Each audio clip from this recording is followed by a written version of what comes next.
Hey folks, I always report all of my operations and problems with any pocket watch I've ever worked on. So this one here was running at an amplitude of about 225. I thought everything was fine.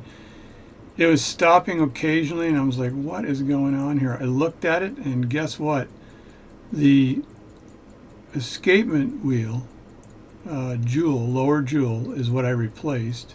The other jewel, the pivot fits in the jewel hole, but it's way too snug, causing the jewel itself to rotate, and the jewel was burnished in. So this means I've got to find another jewel because my side shake was not good enough.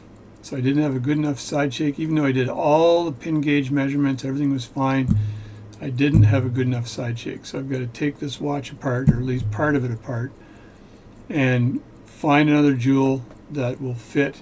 I think the jewel was a 22, so I've got to find a 24 that'll actually fit in there, so the jewel pivot fits in the jewel hole and doesn't cause the jewel itself to turn in circles, because this is what was happening. But it was so smooth, you couldn't see it. The amplitude looked good, everything was fine, so I'm going to have to disassemble and replace that jewel. I'm not going to record all of that because I'm going to require some focus to do that.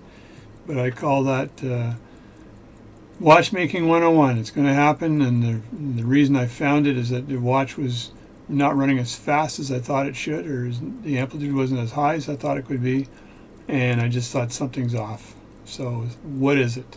I looked at it under a microscope, and the microscope showed that little tiny jewel circling. God, the horror. So I can't do that tonight, but I'll do that in the next little while. Thanks a lot for watching my channel.